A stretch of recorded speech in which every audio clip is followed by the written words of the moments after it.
J'invite maintenant les intervenants à cet échange, à cette table ronde, à nous rejoindre. Monsieur le ministre Jean-Marie Bockel, si vous voulez nous rejoindre, ancien ministre et secrétaire d'État chargé de la défense des anciens combattants, aujourd'hui président de l'association Solidarité Défense. Général Éric Bello-Desminières, on vous attend, inspecteur général des armées. Merci de votre présence ce soir. Et monsieur le contrôleur général Christophe Jacot, secrétaire général du Conseil supérieur de la fonction militaire. Bienvenue à tous les trois.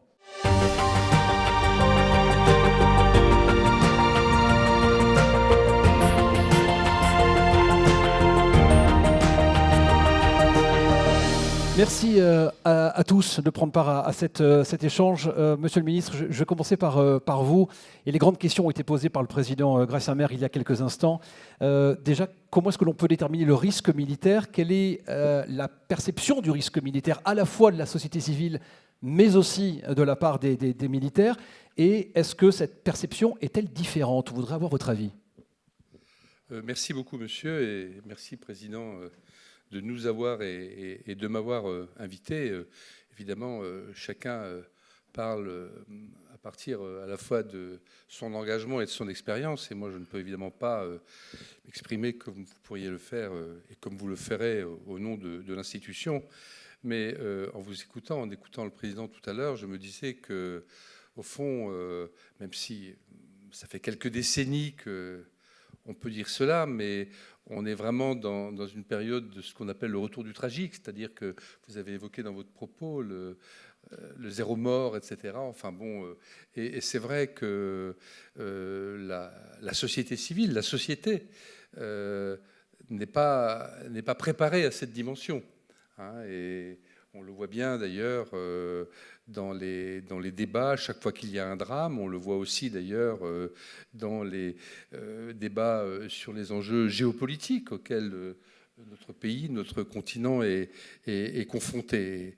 Et je crois qu'il faut un petit peu partir de là. Et puis, évidemment, lorsque le risque est avéré, enfin, lorsque les drames surviennent, évidemment, on n'y est jamais préparé, et c'est encore une autre histoire.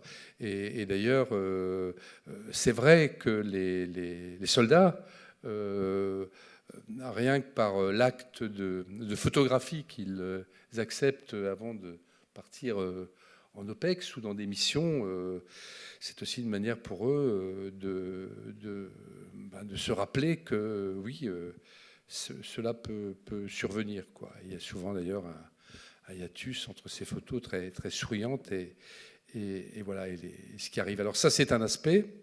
Évidemment que lorsqu'on est une association comme la nôtre, mais il y a beaucoup d'associations qui sont présentes et représentées et qui partagent aussi cette dimension. Mais comme je le disais à l'instant, on parle de ce qu'on sait, de ce qu'on connaît.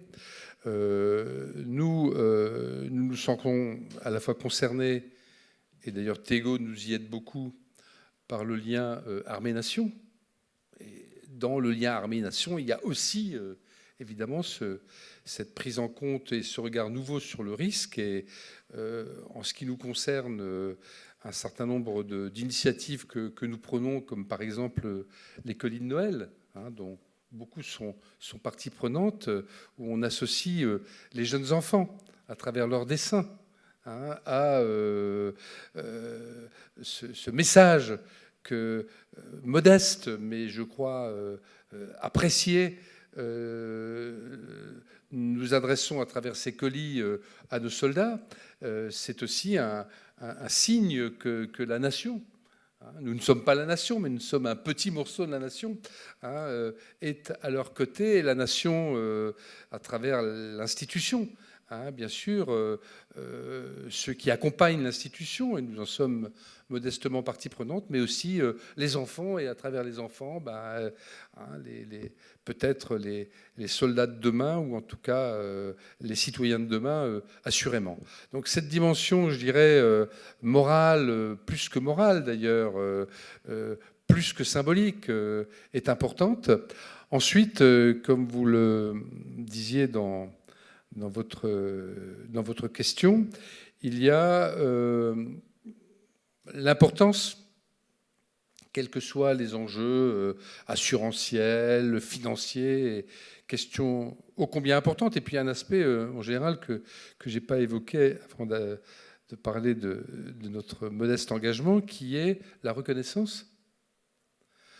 Et la reconnaissance, c'est les temps forts symboliques. Et c'est des choses à la fois très dures et très fortes. C'est les décorations. Alors, les décorations, vous savez, les décorations post-mortem, c'est aussi une manière de transmettre aux enfants l'engagement de leur père. Donc ça compte. Et puis donc je reviens à ce que l'on peut faire comme association. Avant de terminer ce premier propos sur l'encouragement que vous m'avez fait d'évoquer la blessure psychique, sur laquelle effectivement on est un certain nombre à travailler, je prends un autre exemple sur lequel nous sommes également engagés depuis quelques années et que l'institution elle-même, qu'elle soutient, mais ça se termine en général chez le CEMA, mais qu'elle estime ne pas avoir vocation à organiser elle-même, ce sont les séminaires des veuves que nous organisons chaque année, qu'ils soient nationaux, franco-français, comme l'an dernier, ou internationaux, avec, en l'occurrence, nos amis américains et libanais, peut-être britanniques l'année prochaine, auxquels nous avons participé l'an dernier. C'était les Américains, cette année, c'est nous, c'est à Paris, c'est à la mi-mai. C'est des moments extrêmement forts, extrêmement durs pour les personnes concernées, mais ces personnes viennent, acceptent de s'engager dans cette démarche qui est bien entendu très encadrée, avec des professionnels très solides, mais se crée jour après jour autour de ces femmes. C'est des femmes, peut-être un jour aussi ça pourrait être des hommes, mais là en l'occurrence ce sont des femmes. Et la fin du stage est un moment extrêmement fort où quelque chose s'est passé. Et elles en ressortent, même si je le répète, c'est très très dur, plus fortes. Donc ça, si vous voulez, au niveau de ce risque-là et de la réponse à apporter, voilà un exemple où nous pouvons, comme association, être aux côtés de l'institution. Et puis peut-être, on reviendra plus tard sur le troisième élément, sur lequel bien sûr j'aurai aussi des choses à dire au niveau de ce risque-là, qui est la blessure psychique, mais peut-être je m'en arrête là à ce stade, monsieur l'animateur. On pourra continuer, on reparlera évidemment dans quelques instants de l'accompagnement aux blessés, aux familles aussi, puisque c'est important. Général d'armée Éric Bello-Desminières, comment est-ce que vous, avec votre regard des armées, on caractérise le risque militaire aujourd'hui ? Monsieur le Président, messieurs les présidents d'associations, pour beaucoup d'entre eux, chers anciens. Monsieur le ministre, je suis assez d'accord avec l'appréciation que vous portez sur le risque et ce qui entoure le risque. Peut-être avant de venir sur le risque, pourrions-nous revenir sur ce qu'est la mission des armées, ce qui fonde en fait la mission des armées. La mission des armées, pour être schématique, caricaturale, et vous apprécierez la dialectique du fantassin, c'est de faire la guerre et de la gagner. Et les armées s'organisent pour remplir leur mission. Et pour remplir cette mission, c'est-à-dire gagner la guerre face à un adversaire, on prend des risques. Le risque est donc consubstantiel au métier militaire. Il existe à l'extérieur, il existe à l'intérieur. Les gendarmes le vivent au quotidien, les armées, TRR ou mer, le vivent à l'extérieur dans leurs opérations. Et la question, en fait, est de savoir qui porte ce risque et comment traite-t-on le risque. Qui porte le risque, c'est très simple, c'est le chef. Et le chef du chef, c'est l'autorité politique. Et du coup, dans cette appréciation du risque, lorsqu'il y a blessure, lorsqu'il y a mort, qui est une des conséquences du risque, qui oblige néanmoins le chef au contact, comme le chef politique, à un devoir d'excellence, un devoir de sens, un devoir de réalisme, afin de ne pas envoyer, tel le va-t-en-guerre, une troupe s'engager avec la certitude de perdre. Donc il s'agit, pour couvrir ce risque, d'y engager l'autorité militaire et au-delà d'elle, celle qui commande l'autorité politique. Alors en France, dirait le général de Gaulle, je suis désolé de le citer, la France s'est construite à coups d'épée. Après la guerre de 14, on a quand même eu un certain traumatisme en France avec 1,6 million de tués, 2,4 millions de blessés. Et du coup, il y a une succession de secrétaires d'État, de ministres, des anciens combattants, des pensions d'une façon générale, parmi lesquels est le ministre Maginot.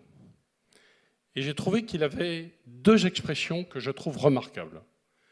La première, il disait des blessés, il disait des familles des tués, elles ont un droit sur nous. Et la deuxième, il ne parlait jamais de pension. Il y avait un ministère des pensions, je crois, monsieur le ministre, mais on ne parlait pas de pension, on parlait de réparation. Et dans cette réparation, on est rentré dans une logique où, si tu avais été valide, malgré ce que tu as subi, alors qu'est-ce que tu aurais donné? Et c'est ainsi, en fait, que petit à petit, le système français s'est mis en place, touchant les anciens combattants et les victimes de guerre. Donc je vois le général Maury dans les rangs, et en fait, c'est comme ça que s'organise l'ensemble de notre raisonnement. Revenons sur le risque. Le risque, en fait, se définit comme la part nécessaire et incontournable d'un métier militaire exercé à l'extérieur ou à l'intérieur pour la sécurité de tous, au loin ou au près, qui amène non seulement l'homme de proximité, la personne de proximité à s'engager et à prendre un risque direct, mais son autorité militaire comme son autorité politique à garantir que ce risque lui permettra à lui ou à ceux qui resteraient de pouvoir continuer à vivre de manière décente. Ça a été tout le raisonnement du XXe siècle et celui sur lequel nous vivons peu ou prou avec tous les systèmes que nous connaissons, qu'a évoqué M. le ministre tout à l'heure, à la fois de garantie étatique, de fonds de prévoyance. Quand on a monté la GPM et le GMPA, au même moment, souvenez-vous, en Indochine, il y a des pertes sans nom. C'est comme ça qu'on crée les dispositifs d'entraide spontanée.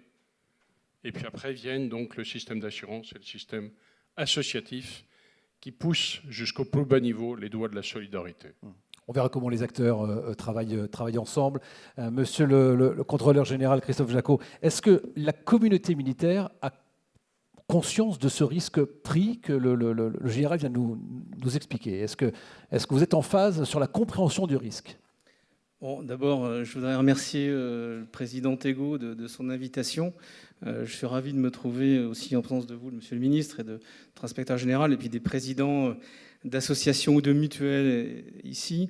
Je dois dire que ce n'était pas évident pour le secrétaire général du CSFM de venir. D'ailleurs, vous remarquerez qu'il n'y a pas de membre du CSFM, parce que nous avons aujourd'hui un impératif de discrétion, puisque nous participons activement aux travaux sur la prévoyance, sur la santé d'abord, et la prévoyance. Et donc j'ai décidé quand même de venir, non pas pour braver cette recommandation, mais au contraire pour faire une communication appropriée et puis vous dire que nous sommes vraiment pleinement en phase avec la réflexion qui est menée.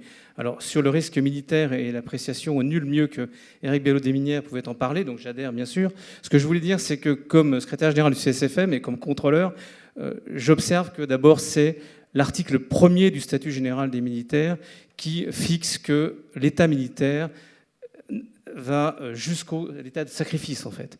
Donc c'est l'article L4111 du statut. Donc ça, c'est important, c'est inhérent, je dirais, et c'est le fondement juridique, en fait, du risque militaire. Donc je ne vais pas aller plus loin sur ça. Ce que je veux dire, c'est que bien sûr que la communauté militaire que j'ai le plaisir de représenter, je ne suis qu'un des représentants, parce que le CSFM, pardonnez-moi, je vais faire un petit peu de rappel, parce que quand je suis en audition à l'Assemblée nationale, je pars du principe qu'on connaît bien le CSFM, et en réalité, on ne connaît pas forcément toujours très bien.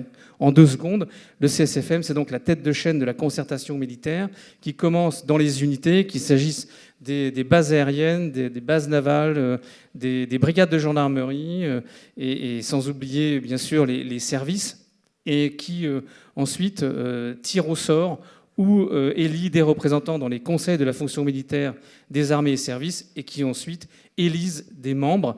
Et donc c'est aujourd'hui 45 membres représentant l'ensemble des forces armées, c'est-à-dire des armées, de la gendarmerie et des services, qui aujourd'hui représentent toute la communauté militaire. Et donc cette communauté militaire, elle est forcément très impliquée dans les réflexions et porteuse de progrès, parce que le rôle du CSFM, c'est de faire en sorte que la condition militaire soit toujours préservée, puisque, comme vous le savez, nous n'avons pas de droit syndical, et donc la seule manière d'opérer est d'attirer l'attention du chef sur l'équilibre entre la contrainte et la suggestion. Donc ça veut dire que ce risque, il est parfaitement inhérent à l'esprit de sacrifice et donc à la condition de militaire. Et donc le rôle du CSFM, c'est de veiller à cet équilibre permanent de la contrainte et de la suggestion. Et bien sûr, pour ce qui concerne des risques endurés, donc de la mort en service ou des blessures, de veiller au dispositif de réparation et reconnaissance qui est mis en place. Et ce que j'observe, c'est qu'aujourd'hui, il y a peut-être quelques trous dans la raquette, mais globalement, il y a, pour indemniser et réparer, je dirais, un décès ou une blessure en service, un dispositif étatique qui est quand même globalement opérant aujourd'hui. Bien sûr qu'on pourra toujours me donner des exemples particuliers, mais je parle bien de la mort ou de la blessure en service, avec un dispositif aujourd'hui qui est assez complet quand même. Et donc, parce que l'indemnisation est un des aspects de la réparation, mais ce n'est pas le seul. C'est pourquoi il existe tout un système qui vise à prendre en charge le blessé au plus près de son unité. Il y a des cellules d'aide aux blessés dans les armées. Il y a l'action sociale de la défense qui intervient. Il y a bien sûr le service de santé des armées pour les soins. Il y a la problématique de la réhabilitation, problématique de la reconversion. Donc il y a toute une chaîne qui existe aujourd'hui au niveau du ministère et qui fait en sorte que cette réparation soit la mieux prise en charge. Et l'objectif que l'on poursuit et qui est celui de la loi de programmation militaire, à travers en particulier de l'article 12, c'est d'obtenir la réparation intégrale. Et donc c'est un sujet d'ailleurs qui a été une forme de surprise, en fait, une annonce du ministre à la plénière du CSFM, qui a surpris aussi son propre entourage et qui nous allait bien et qui va faire en sorte que dorénavant, les dispositions qui sont en particulier dans la jurisprudence Brugnot soient intégrées sur le plan législatif. Et hier soir, nous avons encore, vis-à-vis de la représentation nationale, insisté sur cet aspect. Donc, voilà ce que j'avais à dire dans un premier temps sur cela, mais il y aura d'autres temps de cet échange où je vous dirai des attentes plus précises de la communauté militaire. Les attentes, et on reviendra évidemment sur l'accompagnement qui existe aujourd'hui. Président Gracien-Berg, quelle est la spécificité, l'importance d'une association souscriptrice comme l'association Tego dans la compréhension et la prise en charge du risque militaire aujourd'hui ? Je voudrais d'abord revenir et faire écho à ce qui a été dit sur le risque militaire, finalement, pour essayer de bien le caractériser. Alors, sans paraphraser et sans chercher à réduire cela dans une seule phrase, mais finalement, on peut considérer que le risque militaire est le risque pris par un membre des forces armées d'être tué ou blessé lors des phases en opération ou lors des phases d'entraînement au combat. Et je crois que ça, c'est vraiment la première caractéristique de ce risque, c'est qu'il est inhérent à cet engagement militaire qui peut conduire effectivement au décès ou à la blessure. Alors vous allez me dire, les militaires ne sont pas les seuls à prendre des risques, bien évidemment. On en trouve effectivement dans le domaine public, je pense aux policiers, aux pompiers, mais également dans le domaine privé, des gens qui risquent la mort ou la blessure dans l'exercice de leur profession.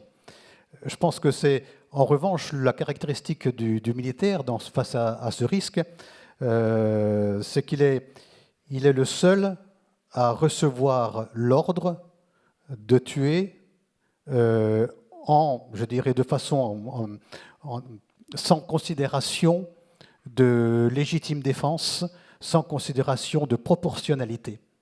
Ça, c'est quand même quelque chose d'important. C'est-à-dire qu'à un moment donné, l'autorité politique, in fine le président de la République, au travers de la chaîne de commandement militaire, donne l'ordre à des jeunes soldats d'aller au combat pour tuer et pour risquer de se faire tuer. Et je crois que c'est quand même un élément important qui caractérise, en tout cas qui est la spécificité de ce risque militaire. Alors évidemment, derrière cela, il y a toutes les conventions internationales. Il ne s'agit pas d'aller au-delà de ce que je veux dire. Mais je crois que, pour résumer, c'est quelque chose que le soldat exécute dans des conditions un peu exorbitantes du droit commun. Et je crois que ça, c'est un élément important. Ce qui fait effectivement que, eh bien, une fois que l'État a assumé la responsabilité qui est la sienne, et donc met en place sous la chaîne de commandement militaire les dispositifs qui permettent d'accompagner ce risque militaire. Donc derrière cela, il y a des situations dans lesquelles on retrouve, comme on le dit communément, comme j'ai dit tout à l'heure, des trous dans la raquette. Et c'est bien cela qu'il faut arriver effectivement à déterminer pour être certain que face à l'ensemble des risques que les militaires peuvent courir, on s'assure que le conjoint, la famille ou le militaire lui-même, s'il est blessé, évidemment, trouve réponse et reconnaissance au sacrifice qu'il a consenti. Alors, pour répondre à votre question, finalement, en quoi une association souscriptrice peut-elle apporter une réponse à ce risque? Alors, je dirais, à risque spécifique, réponse spécifique, quelque part. Et je reviens à mon propos introductif pour rappeler que, effectivement, les deux associations originelles qui ont conduit à la création de Tego, donc le GMP et la GPM, avaient pour objectif de proposer, à travers des assureurs qui acceptaient de couvrir le risque en opération, c'était quand même ça l'objectif, de couvrir, donc de proposer des contrats donc à leurs adhérents. Et l'association souscriptrice, par définition, souscrit auprès d'assureurs, des assureurs donc aujourd'hui pour Tego qui sont la GPM et Allianz, des contrats cadres qui définissent effectivement le contour de la couverture assurantielle qui est offerte aux militaires ou à d'autres professions qui prennent des risques. Alors, ces termes de contrat se retrouvent évidemment ensuite dans les contrats qui sont signés par les militaires qui sont adhérents de l'association. Autre caractéristique, je crois, c'est que l'accompagnement de l'association Tego se fait comment dire, dans le prolongement et sur déclenchement d'un sinistre. C'est-à-dire que la spécificité de l'association souscriptrice, c'est que les assureurs nous informent d'un sinistre, d'un décès, d'une blessure, et donc que nous intervenons en complément de l'action, évidemment, de l'État, toujours, en complément de l'action de l'assureur qui remplit ses obligations contractuelles, donc pour compléter et venir boucher les trous dans la raquette autour du sinistre qui a été identifié. Troisième caractéristique, c'est que l'association a la capacité d'agir rapidement. Et ça, c'est un élément important, quelquefois, que ce soit dans l'instruction d'un dossier, que ce soit dans la nécessité d'ouvrir une enquête, de faire appel à des experts, on sait très bien qu'on laisse les gens, quelquefois, dans une situation difficile, alors qui est transitoire, peut-être. Mais là aussi, je pense que c'est une des spécificités d'une association, c'est de pouvoir réagir rapidement. Et donc, on l'a fait sur des cas particuliers. En quelques heures, on a pu intervenir et déclencher une aide matérielle auprès de victimes. Et puis ensuite, la dernière caractéristique, je l'ai évoqué aussi tout à l'heure, c'est que nous, Tego, je l'ai dit, 1 200 000 adhérents, c'est 15 personnes. Et donc, évidemment, on ne peut pas agir directement. Et donc, on trouve des relais auprès d'autres associations, et Dieu sait s'il y en a, qui agissent sur le terrain, qui sont organisés pour répondre aux besoins, et donc que l'on soutient financièrement. Et ça, c'est un point important aussi, parce qu'effectivement, on ne peut pas intervenir directement et relayer, donc on fait relayer notre action par l'intermédiaire d'associations existantes que l'on soutient financièrement. Voilà, et je voudrais terminer simplement sur ce point en disant que, pour rebondir sur ce qui a été évoqué, que notre action s'inscrit bien en complémentarité de l'action institutionnelle. Il ne s'agit pas de substituer. Et je pense qu'on a tous conscience ici du fait qu'il est important que le commandement puisse intervenir directement, puisse exercer, assumer ses responsabilités, et donc on lui donne les moyens.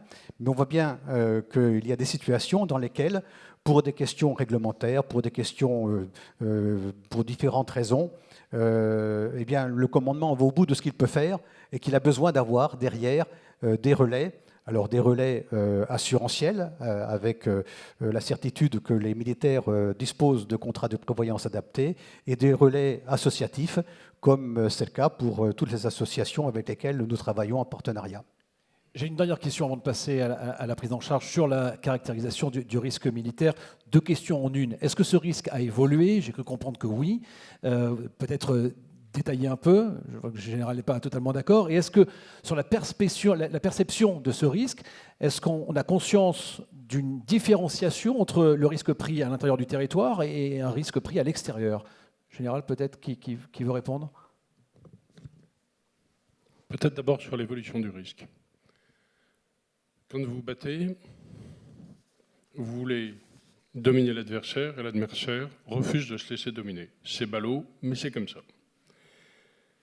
Je pense qu'il en est aujourd'hui comme il y a 50 ans, comme il y a 100 ans, comme depuis que le monde est monde et que les hommes, de manière générique, ont décidé de se battre entre eux. Ce qui évolue, c'est la nature de l'arme et l'industrialisation de la guerre telle qu'on l'a connue en 1914 a amené à avoir un risque tout azimut et tout style. Avec derrière, et ça a été rappelé par le président, le sujet c'est tuer, être tué ou voir les horreurs de la guerre. Vous avez 3 crans. Psychologiquement, les psychiatres, nos psychiatres français, qui ont fait pas mal d'études, sont capables de dire en fonction des conflits quel est le taux de garçons ou de jeunes femmes qui, dans le risque et dans la blessure qu'ils rapporteront, seront blessés physiquement ou blessés psychiquement. Typiquement, 5 ans après la guerre de 14, donc on est en 1925, on fait les tests, on a globalement 1,6% de la population qui a été engagée qui a un pet au casque. Aujourd'hui, on dit PTSD. En rentrant de Centrafrique, 5 ans plus tard, après les opérations Kangaris, où le personnel qui est engagé, au-delà de tuer, être tué, voit les horreurs de la guerre et l'infamie du comportement humain, on est à 2,4%. Il y a 2 choses qui ont évolué. Notre société ne reconnaît plus le risque. Notre société ne reconnaît plus la mort. Notre société dénie la capacité à s'engager pour tuer, pour être tué. C'est la première chose. Elle vient de la société qui nous génère. Ce qui est exceptionnel en 1914, c'est que dans la même journée, le maire de La Flèche est capable de venir voir mon arrière-grand-mère 4 fois pour son mari et ses 3 fils. Et la guerre continue. Aujourd'hui, on est sur d'autres abacs. Ça a évolué. Le risque au combat n'a pas évolué. Le risque d'avoir une nation qui supporte la guerre évolue. Et la deuxième chose qui a évolué, c'est l'évidence. Longtemps et tous, vous êtes présentés dans une armée qui connaissait la menace, mais qui n'a connu le risque que de manière périphérique dans les engagements. Parce qu'on s'est engagé en Afrique, parce qu'on s'est engagé en Europe, parce qu'on s'est engagé en Afghanistan, parce qu'on s'est engagé... Quand on est sous le feu des balles, on ne sait pas très bien si c'est haute, moyenne ou petite intensité. En revanche, on n'a pas eu cet effet massif qui nous arrive et pour lequel nous avons un rappel à l'ordre avec l'Ukraine. Et c'est ça l'élément nouveau qui rend évident ce qui, pour la génération de nos parents, était quelque chose de clair et d'admis, dans lequel une organisation de l'État français prévoyait une armée pour assurer sa défense à l'extérieur, une gendarmerie, une police pour assurer sa défense à l'intérieur, qui évolue. Le décalage par rapport à la société civile du monde militaire rend complexe la gestion des conséquences du risque. Alors, je propose qu'on parle maintenant de la prise en charge de ce risque. Par qui et comment? On dénombre aujourd'hui 4 acteurs sur la prise en charge du risque militaire, l'État, les fonds de prévoyance, les assureurs, les associations qui sont présentes. Peut-être rappeler qu'il existe un dispositif, on peut peut-être rappeler les grands points essentiels de ce dispositif, mais c'est un dispositif d'accompagnement qui n'a pas bougé depuis 1972. Alors est-ce que c'est un dispositif qui est amené à évoluer? Monsieur le ministre, si vous voulez répondre sur les... Non. Général? Président? Alors, très bien. Je pense que tout le monde a son avis sur le sujet, bien évidemment. Aujourd'hui, donc vous l'avez dit, le dispositif s'articule autour de 4 acteurs. Donc on en a parlé un petit peu. L'État, les fonds de prévoyance, sur le cas l'établissement public qui gère les fonds de prévoyance aéronautiques et militaires, vous l'avez rappelé, les assureurs et les associations.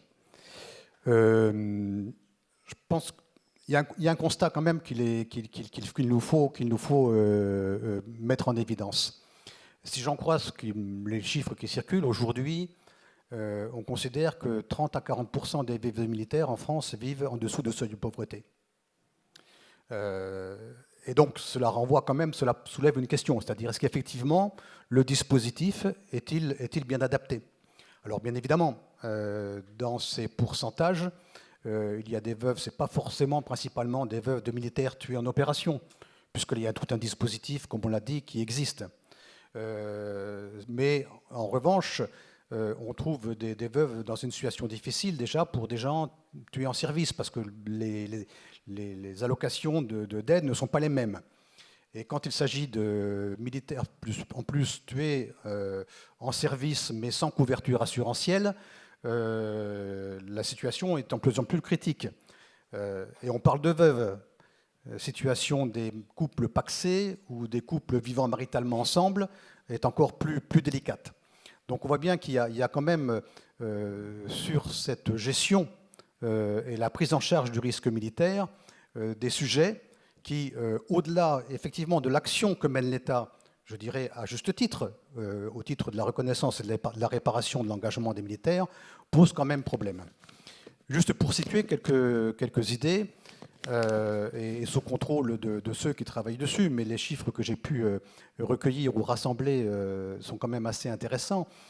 La veuve, je dis bien la veuve, d'un caporal-chef, 10 ans de service, donc marié, 3 enfants, en cas de décès en opération, va pouvoir percevoir effectivement, le cas échéant, une aide de l'établissement public des fonds qui peut correspondre à environ à 20 000 € par an pendant 3 années, et aura ensuite une indemnisation, en tout cas qui recouvre la PMI et la pension de réversion, qui correspond environ à 1 900 € par mois. Donc, effectivement, on peut se dire que dans cette situation, qui est la situation, je dirais, optimum quelque part, pardonnez-moi l'expression, dans ce type de situation, dans ce contexte, mais il y a quand même quelque chose, il y a un dispositif qui est mis en place. S'il n'y a pas d'enfants, déjà, on tombe plutôt à 1 100 € par mois. Donc là, ça commence à devenir un peu plus difficile, surtout peut-être pour des conjoints, effectivement, soumis aux contraintes de la mobilité du militaire. On connaît la situation, bien souvent, des conjoints de militaires. Si le même caporal-chef, 10 ans de service, marié, 3 enfants, décède en dehors du service, hors service, on tombe là plutôt à des alentours de 900 €. Et s'il n'y a pas d'enfants, c'est 450 €. Donc, ce qui explique effectivement ces pourcentages de veuves de militaires qui vivent en dessous du seuil de pauvreté. Et je pense que c'est là où il faut s'interroger, effectivement, parce que au-delà de la reconnaissance de l'engagement du militaire au combat, bien évidemment, et du risque qu'il prend, il y a peut-être aussi une interrogation, des questions à poser sur la responsabilité de l'ensemble des acteurs, à commencer par l'État, vis-à-vis des hommes militaires qui s'engagent, qui sont prêts à donner leur vie, quand bien même leur vie ne la donne pas, je veux dire, au combat. il y a quand même une question à soulever. Et encore une fois, la réponse, elle n'est pas forcément au niveau de l'État, elle passe par d'autres acteurs, on les a soulignés, on les a évoqués. Et je pense qu'il faut en revanche que tout cela soit pris en compte, parce que ça veut dire derrière une sensibilisation, ça veut dire peut-être une contribution, en tout cas quelque chose qui permette in fine, et ça me paraît important, que le commandement puisse dire effectivement face à une situation donnée, voilà le dispositif qu'on met en place pour vous accompagner, et qu'il puisse s'appuyer sur tout un panel, tout un ensemble de leviers, que ce soit les leviers réglementaires, que ce soit en s'appuyant évidemment, en s'assurant que les militaires ont une couverture assurantielle suffisamment robuste, et le levier associatif. Général, vous souhaitiez parler des grands principes de réparation et vous dites qu'il ne faut pas négliger l'accompagnement global qui existe aujourd'hui. Quel est le dispositif qui existe ? Alors peut-être que je vais compléter, d'abord confirmer l'appréciation que porte le président Maire sur l'ensemble des sujets, et dans lequel en fait on constate que malgré l'ensemble du dispositif, on a, et en particulier pour des veuves de jeunes personnes qui servent dans les armées, des personnes qui sont susceptibles de vivre dans une précarité totale. Malheureusement, on n'a pas le monopole de ce genre de choses. Et les questions, en fait, où une part de la solution vient des 4 groupes d'acteurs principaux que vous évoquiez. Le premier, c'est l'État. L'État prend, j'allais dire, ses responsabilités, a commencé à travailler sur le sujet de manière objective en disant il faut peut-être regarder comment couvrir de manière globale l'ensemble de l'activité militaire. Le risque que je décris comme étant la finalité du combat, le risque existe pour se préparer à la finalité du combat. Vous sautez en parachute, le parachute ne s'ouvre pas, s'ouvre mal, vous arrivez à terre et vous êtes fracassé. Au combat ou pas au combat, c'est le même sujet. Et donc, vous avez donc toute cette continuité de la prise en compte des affaires en faisant en sorte que le système soit équitable et adapté aux militaires et qu'il ne rentre pas dans une ambiguïté dans laquelle le militaire devient victime ou est susceptible d'être traité comme une victime. Et donc, c'est toute l'évolution que vous avez pu constater dans notre organisation, dans laquelle vous avez différentes mentions, mort pour la France, mort en service, mort au service de la République. Ceci est censé couvrir en fait tout le panel de l'activité militaire, depuis la préparation opérationnelle jusqu'à l'engagement opérationnel. Il semble, mais il faudra le voir à l'usage, relativement adapté à la guerre à l'intérieur, la guerre à l'extérieur. Il semble surtout adapté à la façon dont l'autorité politique imagine employer ses soldats, qu'ils soient gendarmes à l'intérieur, qu'ils soient militaires à l'extérieur. C'est déjà une évolution qui est assez vertueuse. Et le sujet de cette évolution, c'était de ne pas en faire un sujet de droit commun. Et de perdre en fait toute une part de ce qui est dédié, et de manière assez positive, à l'organisation militaire et aux militaires, pour le dissoudre dans tous les principes de victimes qui existent aujourd'hui. Victimes d'attentats, etc., qui peuvent prétendre aussi être victimes d'un certain nombre de choses, mais qui ne correspond pas, et j'aime beaucoup la façon dont le président Maire l'a rappelé, qui ne correspond pas à un ordre donné par une autorité politique d'employer, y compris la violence, à ses risques et périls, pour être capable de remplir la mission qui est la sienne. Le deuxième sujet, c'est la prévoyance. Les militaires se sont organisés pour la prévoyance. Vous le connaissez, ce fonds de prévoyance au total, c'est un peu moins d'1 milliard d'euros. C'est une gestion qui est pilotée par un petit GOUM et qui a vocation à traiter, en particulier dans l'urgence, l'ensemble des situations qui touchent le personnel militaire. Concrètement, chacun d'entre nous, sur nos soldes, se voit prélever une cotisation modeste, mais durable, et qui fait qu'on remplit un panel qui est colossal et dont la gestion du capital comme des intérêts mérite parfois d'être réinterrogée. C'est aujourd'hui typiquement ce qui se fait. De la même façon que dans l'État et la façon d'indemniser en fait ce risque, c'est le questionnement qui a lieu aujourd'hui et pour lequel les réflexions sont en cours avec une recherche d'études d'impact. Qu'est-ce qu'il en est? A-t-on les moyens de faire ceci? Et là, malheureusement, on sort de la vision haute de l'intention du politique, de l'état final recherché ou de l'idée maîtresse pour entrer dans une logique de guichetier, une logique d'épicier, parce qu'il faut être capable de compter. Le troisième point se fonde sur le travail des assureurs. C'est ça ce qu'évoquait tout à l'heure le général Maire, et qui est quelle part l'individu doit-il prendre? Et là, il y a une question complémentaire. Si les veuves et les orphelins vivent mieux grâce aux assureurs, alors l'État doit-il, à l'instar de la santé, prendre une part de son engagement pour aider à cette prévoyance vie? Et la quatrième partie, et je tiens à saluer leur action, c'est ce que le général Quevilly, qui est arrivé maintenant, appelait le bout des doigts de la solidarité. Tout ce qu'on évoque, c'est de l'argent. Et c'est important. Le nerf de la guerre, pas de sous, pas de Suisse, on connaît tout ça.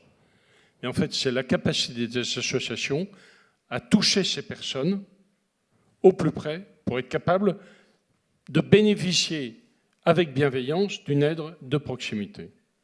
La vraie question dans tout ceci, indépendamment d'une compréhension relative de l'ensemble d'une société civile pour ce risque militaire que j'évoquais tout à l'heure, c'est les conséquences de ce qui pourrait arriver en haute intensité. Ce que l'on fait à la sortie du SBIN, embuscade dans laquelle on perd 10 marsouins et légionnaires, n'est pas la même chose qu'une hypothèse d'engagement majeur où les Russes ont déjà enterré au moins 140 000 personnes. Et dans cet effet de masse, l'effet de masse, on peut le compter. Nous sommes 200 000 militaires au ministère. 200 000 militaires sont tués. Qu'est-ce que ça représente comme investissement de l'État? Et quand on a étudié cet impact, on est capable de dire, voilà quelle est la solution que je propose. Monsieur le ministre, monsieur le contrôleur général, je vais vous demander de réagir à ce qui a été dit. Monsieur le ministre, je crois que vous vouliez réagir sur les dispositions concernant les réservistes et puis sur la prise en charge également des blessés et des familles, l'accompagnement des blessés et des familles. C'est quelque chose qui vous tient à cœur. Oui, mais bien sûr, je vais vous en parler, mais puisqu'on est parti quand même d'un regard, entre guillemets, politique, hein, sur un peu l'état du pays. C'est vrai que par rapport au risque et au monde qui vient d'ailleurs, il y a aussi dans la société moderne les conditions de l'engagement. Bien sûr, un jeune, une jeune qui s'engage, c'est pas parce que je sais qu'en cas de problème, j'aurai une indemnisation, ou mes proches, ou je serai suivi, mais c'est d'abord pour d'autres raisons, évidemment, des raisons à la fois patriotiques, des raisons également d'attrait pour tel ou tel métier de l'armée et de la défense, enfin, bref, un idéal. Mais dans la société telle qu'elle est aujourd'hui, le fait que, même à bas bruit, on sache que en cas de risque avéré, le dispositif de solidarité tient la route, s'est amélioré, et ça se sait, c'est quelque chose qui compte. Aujourd'hui, vous pourrez le dire mieux que moi, malgré l'attractivité des métiers, malgré l'idéal, malgré les campagnes de bonne qualité, de communication en direction de la jeunesse que porte l'armée, c'est pas évident. Hein. Donc c'est pas pour ces raisons-là, je le répète, que les jeunes franchiront le pas. Mais le fait que dans l'environnement de tout un chacun, soi-même, sa propre famille, ce qu'on peut entendre, les camarades, leur famille, etc., qu'il y ait une réponse de qualité et qui continue à s'améliorer, c'est important. Et je relis ça d'ailleurs à la question des blessés. Et pourquoi on parle aujourd'hui particulièrement de la blessure psychique? Vous l'avez très bien dit, elle a toujours existé. Elle ne s'appelait pas comme ça. Il y avait également un contexte sociétal de rapport à la guerre, de rapport à la mort qui n'était pas le même, mais elle a toujours existé. Mais aujourd'hui, c'est un marqueur. Et c'est un marqueur peut-être même plus fort que le risque accepté de perdre sa vie. Et de la blessure physique, qui est quelque part perçue comme honorable. Moi, je suis fils de grand invalide de guerre. Mon père, il avait une jambe de bois, quoi. Il avait perdu sa jambe en libérant la patrie en février 1945. On était fiers tout le temps, lui aussi d'ailleurs. Bon, la blessure psychique, on sait très bien que c'est à la fois terriblement dur pour les personnes concernées. On a vu lors de notre colloque du 30 mars, où plusieurs d'entre vous étiez, que ça peut concerner tout le monde, y compris des hauts militaires, des officiers généraux, qui continuent d'ailleurs leur mission et même leur carrière, qui surmontent, mais ça touche tout le monde. Et le fait que ça touche la personne, sa famille, son conjoint, ses enfants, et tout ça se sait, se voit, enfin, ça fait partie de la vie de la société. On le voit également dans les films, dans les reportages, et c'est terrible. Donc, la capacité qu'une société, qu'un pays comme la France aujourd'hui, on n'est pas les seuls, bien entendu, à être concernés, mais on est un pays qui est en capacité de faire la guerre. Donc, c'est quand même une caractéristique que n'ont pas encore aujourd'hui tous les pays. Eh bien, la manière dont on saura apporter des réponses et qu'il apparaisse dans le récit national que les personnes qui vivent cette blessure, et souvent qui la vivent longtemps, aient la possibilité de continuer à vivre, de continuer à vivre pour eux-mêmes, leurs conjoints, leur famille, leur entourage, les métiers dans ou hors de l'institution qu'ils vont exercer, en termes de... Bon, je ne trouve pas d'autre mot, j'allais dire d'image, je me méfie toujours un peu de ce mot, mais enfin, d'image, de regard qu'on porte sur l'armée, sur l'institution, c'est, même si ça touche quelques milliers de personnes, c'est extrêmement important.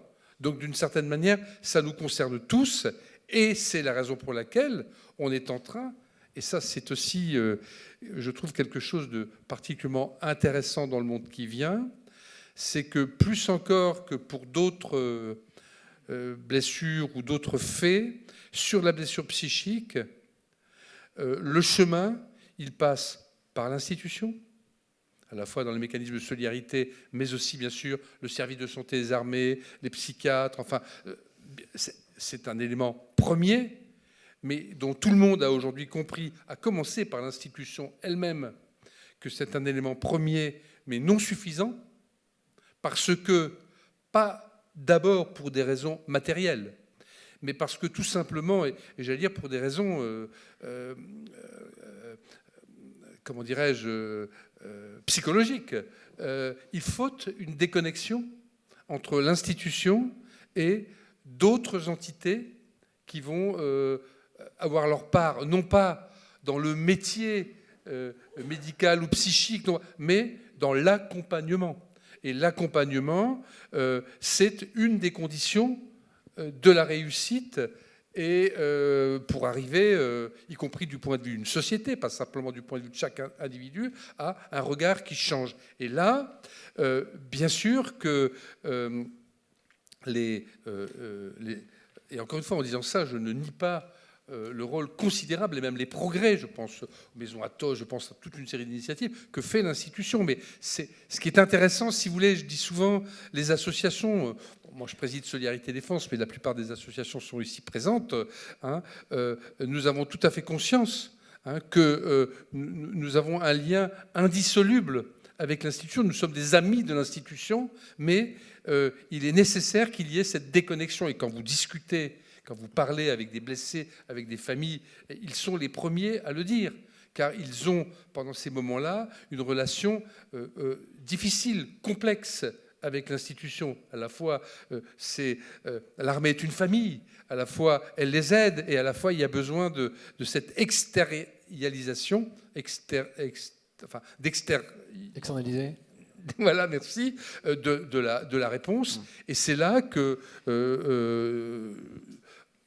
ce que nous pouvons faire, et là aussi on est dans le lien armée-nation d'ailleurs, est en train aujourd'hui de revêtir un rôle, je crois, précieux, reconnu comme tel, souvent d'ailleurs très discret, D'ailleurs, nous-mêmes, nous travaillons avec d'autres associations toutes petites, hein, qui parfois proposent des stages dans le domaine sportif ou autre à quelques personnes. Mais c'est le chemin, quoi. Et donc, au fond, c'est quand même une belle histoire, parce que c'est quand même au niveau du pays, du lien armée-nation, du regard que nous portons sur notre armée, les soldats qui la composent, hein, eh bien, cette capacité de répondre ensemble, je crois que par rapport à ce que j'ai dit tout à l'heure, de manière peut-être un peu pas maladroite, mais pas avec les bons mots, hein, sur l'image parfois négative que ça peut donner d'institutions. Mais là, au contraire, on a par rapport à la manière dont on répond à ces, non pas à ces risques, mais à ces drames ensemble, eh bien, au contraire, hein, on conforte cette image d'armée de la nation. Hein, et dans laquelle on se trouve tous concernés et partie prenante, y compris face à ces problèmes, à ces drames, car derrière les associations, qui sont des bénévoles, qui sont des gens engagés, mais il y a aussi tout le regard, je l'évoquais tout à l'heure dans ma première intervention en parlant un peu des initiatives comme les Collines de Noël, etc., qui sont un peu des opérations plus larges, mais où, par exemple, ce qui a pu être fait en son temps avec Isabelle Lecointre sur le premier livret de la cérémonie patriotique, etc., en direction des enfants des écoles. Tout ça, ce sont des choses qui contribuent, y compris dans les moments plus dramatiques, à montrer que l'armée n'est pas, quelles que soient ses missions et la reconnaissance d'une majorité de gens de ses missions, mais l'armée, c'est nous, quoi, en quelque sorte. Hein, et c'est nous tout le temps. Christophe Jacot, je voudrais avoir votre avis sur ce qui a été dit et aussi sur la prise en charge, la compensation aussi peut-être du risque. Quelles sont les attentes des militaires aujourd'hui? Alors, tout d'abord, il n'est pas aisé d'intervenir après une intervention d'une telle force. Je voudrais simplement dire que je m'inscris totalement dans ce qui vient d'être dit. C'est-à-dire, aujourd'hui, il n'est pas discutable que l'État ne peut pas tout faire et que les associations, même si je distingue quand même, quel que soit l'objet magnifique de l'association Tego, mais je distingue quand même l'association Tego des associations d'entraide dont on a parlé et qui clairement, lorsque il y a un problème sur un théâtre ou qu'on a besoin de faire venir une famille lors de l'hommage, est capable de sortir, et tout à l'heure j'en avais la confirmation par la FOSA, la maison de la gendarmerie ferait la même chose, et Terre Fraternité, sortir un carnet de chèques pour immédiatement, parce qu'elle est agile, elle est souple, parce que vous avez bien trouvé un contrôleur général dans l'histoire qui a un peu durci le dispositif. Donc si vous voulez, voilà, elles sont nécessaires, elles sont efficaces dans l'accompagnement. Ce que je voulais dire, c'est que le dispositif aujourd'hui, il est quand même assez compliqué et il y a vraiment un besoin de visibilité. On parlait donc de la prévoyance. Hein. Sur ce dispositif de prévoyance, même au niveau statutaire, au niveau de l'État, il y a un besoin aujourd'hui de clarifier les choses pour voir exactement ce qui est pris en charge et dans quel cadre, par qui, le militaire, le FPFP, donc j'en précise le FPFP, je précise pour dire que nous sommes présents au conseil d'administration de l'EPFP, CSFM, et donc voilà, on a ce besoin-là pour réfléchir à la prévoyance de demain. Et en réalité, le besoin aujourd'hui qui est exprimé de la communauté militaire, c'est de se dire, après avoir fait la clarté sur ce que l'on a dans son contrat et dans quel cadre il va agir, ce qu'on n'a pas toujours fait tous les militaires dans nos vies depuis nos sorties d'école où on a contracté sans trop faire attention. Mais dire l'accès au quartier militaire, en l'occurrence, a permis quand même au chef de dire aux jeunes militaires il faut que tu prennes un contrat de prévoyance. Aujourd'hui, c'est un problème. Aujourd'hui, je parle devant le major général de l'armée de terre en particulier, mais les jeunes militaires aujourd'hui ne font pas la masse des adhérents du dispositif de prévoyance. Donc il y a ce problème-là. La clarté. Et la deuxième attente, en réalité, c'est sur le hors-service. C'est-à-dire que, et là je m'inscris pleinement dans les propos et les écrits même du major général des armées qui indique, et la communauté militaire que je représente à travers le CSFM est porteuse également de cette idée, que Le militaire, certes, il a je dirais, une existence singulière qui a été rappelée à travers son action particulière, mais il a une vie aussi, une famille qui vit dans des conditions particulières. Et quand il est hors service, il a aussi besoin d'avoir une couverture particulière.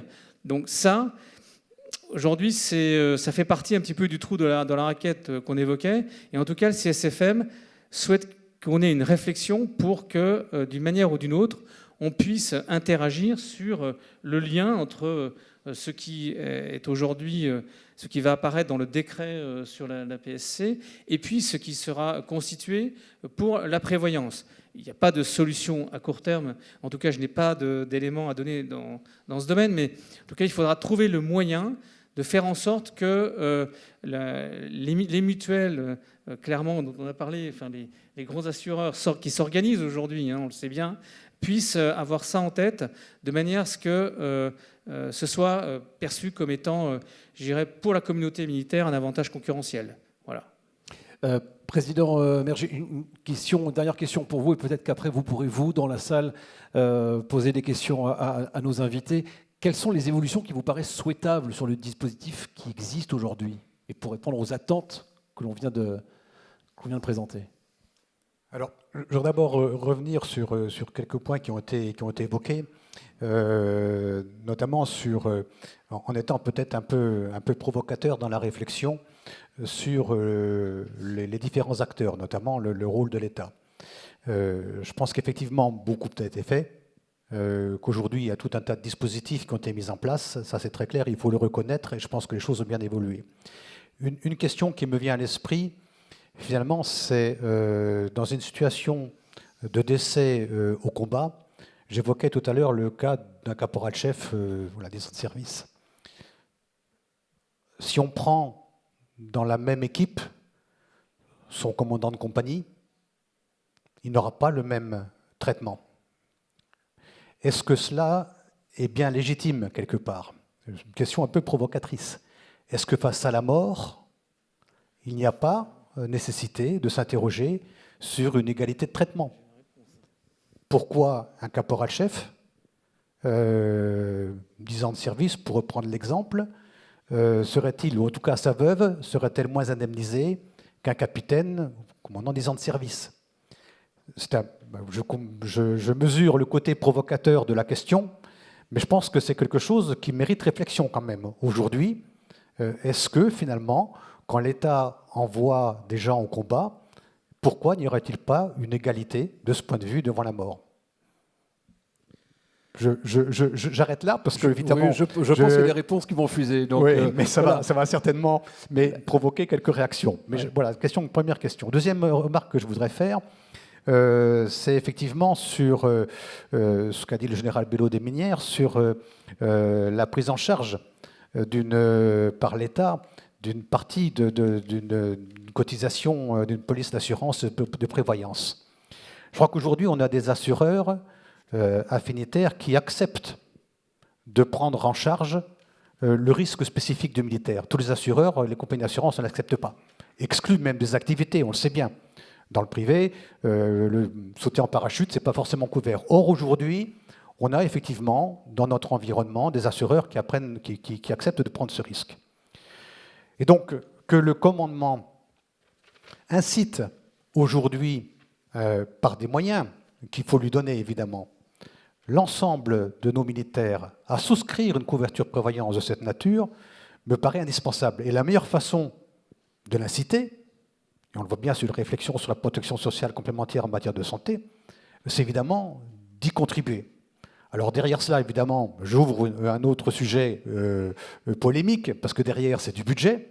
On va parvenir sur la loi de programmation militaire, ce qu'il y a derrière, etc., etc.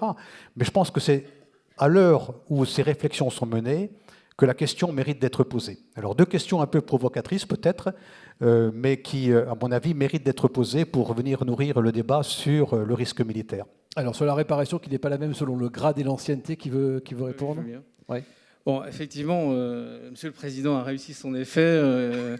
de provocation. En réalité, je conteste le fait qu'il y ait un traitement inégal devant la mort. Et en particulier, je rappellerai simplement l'objet de la pension militaire d'invalidité, qui est en fait de compenser un manque à gagner en termes de salaire. Voilà. Donc qu'il y ait une inégalité entre le caporal et le général sur l'évaluation du manque à gagner au regard de la responsabilité n'est pas choquant. En revanche, ce qui doit être fait, c'est que la blessure, elle, l'indemnité liée à la séquelle, l'indemnité liée, je dirais, à la charge de famille, etc., elle soit la même. Je suis d'accord. Et je voudrais simplement dire qu'aujourd'hui, à mon avis, le combat n'est pas là. Il est plutôt dans se dire, allons plus loin que simplement sur le plan du salaire, mais parlons de la reconstitution de carrière. Et c'est cette reconstitution de carrière qui est, par exemple, intégrée dans l'indemnisation liée au fonds de garantie des victimes du terrorisme. Donc ça, nous, on souhaite vraiment porter plus avant cette réflexion, de manière à ce que, dans la loi, on puisse avoir une indemnisation qui soit équivalente à celle-ci. Mais pour moi, ce n'est pas une question liée au grade, c'est une question liée à l'individu et à sa responsabilité dans les armées et dans la société, à sa situation de famille, à la nature de sa blessure, aux séquelles qu'il aura, et bien sûr aussi aux séquelles psychiques. Et d'ailleurs, je rappellerai simplement que le chef d'état-major des armées lui-même l'a rappelé il y a peu, il doit y avoir le même traitement entre la blessure physique et la blessure psychique. Donc voilà ce que j'avais à dire en réponse à cette provocation du président. Général, je sens que vous avez aussi une réponse à nous apporter. Non, merci, Président, de nous provoquer avec bienveillance. Je sais qu'on est rentré dans ces sujets par deux études particulières que nous avait demandé le ministre Florence Parly et le ministre Sébastien Lecornu. L'une était liée à la résilience de la nation et l'autre était liée au statut et aux travaux à faire en faveur des familles des tués et des blessés. Donc on a à peu près tout traité. On a parlé de reconnaissance, on a parlé du rôle des associations, on a parlé de décoration, et puis on a parlé effectivement de ce sujet très simple, c'est pourquoi est-ce qu'un général, quand il est blessé, dispose en fait d'une indemnité qui est supérieure à celle du militaire du rang. Pour garder l'image et pour comprendre l'esprit du principe de réparation qui existait lorsqu'il a été mis en place par Maginot, ce n'est pas très compliqué. Lorsqu'en 1919, la France fait les comptes, elle a un paquet de manchots et d'unijambistes extraordinaires. Dans ce paquet, il y a 80% d'agriculteurs et on est en train de constater simplement que le manchot cultive moins bien son champ avec un bras qu'avec deux bras. Et on dit ce manque à gagner représente tant. Et du coup, c'est pour ça que j'insiste un petit peu sur ce que vient de dire Christophe à l'instant, c'est lié à la capacité à tenir un certain nombre d'emplois qu'on évalue les choses, peut-être discutables, et on estime qu'en fait, le grade atteint correspond à la capacité réelle qu'aurait eu l'individu A. Néanmoins, si vous regardez le principe français, il est quand même un peu nuancé. Tant qu'on est en service, vous êtes tous payés au taux du soldat. Hors service, en fin de service, quand vous partez en retraite, vous êtes payé en fonction de votre grade. Non, en fonction de votre indice de solde, si je puis me permettre. On va rentrer dans un vrai truc d'épicier. Et vous regardez la façon dont les choses sont faites, la France par rapport aux autres Français, les Français militaires par rapport aux Français qui ne le sont pas. Les principes d'indemnisation sont moins généreux, mais plus généralisés. Et vous vous rendez compte que le différentiel entre l'indemnisation du militaire du rang et l'indemnisation du général d'armée ne sont pas très importantes. Un peu comme la solde de base. La différence entre la solde de base d'un militaire du rang et la solde de base d'un général d'armée, c'est 5,4 le taux. Et en fait, vous avez une différence en termes d'indemnisation qui est de la classe 3. C'est toujours trop quand on parle d'égalité. Et moi, je me permets simplement de nuancer un peu ce qu'il en est. Alors, comparaison n'est pas raison, on peut regarder un peu comment c'est fait ailleurs. Alors, il y a un pays qui est une grande démocratie dans le monde, vous me pardonnerez cet humour, qui s'appelle la Russie. La Russie, elle a une vision hyper simple. Tout le monde au même tarif, celui du général. Nous, quand on est payé PMI, c'est au taux du soldat. La Russie, c'est tout le monde au même tarif, celui du général. Et vous notez que jamais, alors je ne suis pas allé en Russie récemment, néanmoins, vous noterez qu'en Russie, il n'y a pas de clochards unijambistes qui disent « moi vétéran ». Alors on va regarder le système américain, une grande démocratie dans le monde. Le système américain, c'est rien en service. À l'issue, une indemnité qui est unique. Ni celle du militaire du rang, ni celle du général, c'est entre deux. On constate surtout qu'il y a beaucoup de vétérans avec une jambe qui font la manche. Alors, le pays qui nous ressemble un peu, c'est le Royaume-Uni. Donc on va regarder le Royaume-Uni. Le Royaume-Uni, ça se négocie. Tu as le choix, mon vieux. Tu quittes l'armée, soit tu prends un package. C'est ce qu'on appelle au départ la réparation intégrale. Tu prends ton package, c'est pour solde de tout compte. Donc le garçon qui se sent usé, peut-être qu'il prend plus facilement le package. Sinon, il a droit à une indemnité unique, qui n'est ni celle du général, ni celle du militaire du rang. En fait, c'est un sujet qui m'avait été suggéré par Patrick Aubert. Et je lui rends hommage parce que ça a permis de fouiller un peu ces différents points. Et qu'on a présenté au ministre. En fait, c'est à l'étude. Et avec la vraie question, c'est quel impact ? Le système aujourd'hui est un compromis qui, quand on le compare avec le reste, et en particulier avec les blessés civils, les blessés non militaires en France, en fait, il est assez égalitaire, mais moins généreux. Et il gomme un peu cette différence que l'on évoque. Mais vous avez raison, il n'est pas égal. Je pense qu'on peut le qualifier d'équitable au regard du manque à gagner peut-être, des personnes qui sont blessées, qui doivent quitter. Pour autant, il y a une chose que je peux certifier, c'est que c'est à l'étude. Comme le deuxième sujet, de savoir comment l'État cotise. On l'a fait pour le référencement santé, où l'État dit ben, j'en prends une partie. Mais je vous oblige tous à le faire. Parce que notre société, ça a été évoqué, ben, de moins en moins investit ou estime nécessaire ce genre de choses. Puis vous faites un calcul à 100 balles, vu ce que me donne la mutuelle, bon, tout compte fait, j'ai 20 ans, j'ai pas mal aux dents, je vois clair et je suis pas sourd, enfin les trucs qui coûtent cher, quoi. Donc ben, j'attendrai d'en avoir 50 pour cotiser, tout compte fait, c'est pas un mauvais calcul. Je sais, c'est pas terrible. L'État a dit, moi je suis responsable, je veux que tu le fasses. Et aujourd'hui, en fait, nos militaires du rang, nos sous-officiers, nos jeunes sous-officiers ont deux caractéristiques. Ils se veulent libres. Alors ceux qui acceptent qu'on leur donne des ordres dans les armées sont remarquables, mais la plupart sont libres. Et les autres imaginent qu'en fait, on n'est pas obligé de s'engager. Il en va, ça a été évoqué, monsieur le ministre, vis-à-vis d'une tierce personne, d'une épouse. Donc on traite des tas de cas, je suis marié, je ne suis pas marié, je suis en Pacs, je ne suis pas en Pacs, j'ai des enfants, je n'ai pas d'enfants, et sur lequel régulièrement, et on en a été tous les témoins, on est intervenu pour remettre l'église au milieu du village, ou s'assurer que la personne qui vivait avec se trouve non pas dans le dénuement total. Et alors, un engagement vis-à-vis d'une société d'assurance quelconque, ça devient compliqué. Sauf si effectivement, mon petit, t'as pas le choix, j'ai cotisé pour toi, tu cotises de ton côté. C'est la deuxième étude. Donc Gratien, en fait, les quelques échanges qu'on a eus portent leurs fruits. Est-ce qu'ils seront positifs à la fin ? Je ne sais pas. Voilà. Et ça fait partie des choses sur lesquelles, et Christophe l'a évoqué à mi-mot, il y a une vraie discussion, en particulier au sein du CSFM, pour voir exactement comment mieux prendre en compte et trouver le bon compromis. Voilà où j'en suis. Merci pour cet échange. On prend un peu de retard là, sur le conducteur. Est-ce qu'on peut prendre une ou deux questions dans la salle, à condition d'y répondre assez rapidement, si possible. On va vous amener un micro.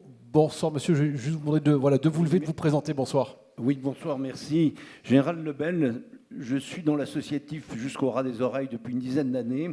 Je salue ce soir, Président Maire, cette bonne intelligence entre l'associatif et l'institutionnel qui, dans la mesure où il est dans la confiance et la proximité, génère des degrés de liberté dont je suis absolument persuadé pour les avoir vécus en accompagnant un régiment très sollicité pendant donc 10 ans à la tête de son amicale, mais aussi pour avoir créé une association petite association qui accompagne des camarades laissés pour compte, bien souvent de leur fait, parce que la blessure SPT, qui n'est pas que psychologique, j'en suis persuadé. Je me suis fait très vertement reprendre par un chirurgien qui m'a dit que, je suis assez enclin de le croire, que la blessure du SPT a de véritables aspects physiques. Mais bien sûr, des incidences psychologiques, comme un amputé ou un paraplégique, a une dimension psychologique aussi. Bon, dans ces aspects qui sont positifs dans notre tribalisme gaulois, où, contrairement à nos homologues anglo-saxons, on retrouve des associations considérables avec des moyens faramineux, nous avons la chance de la diversité, de la pluralité sur beaucoup d'aspects. Et donc, à ce titre, moi, j'aurais en fait un peu un cri du cœur qui est celui de la viscosité sur 3 points. Le premier, c'est à l'endroit de nos assureurs. Et je vous l'assure, c'est vraiment un retour du terrain.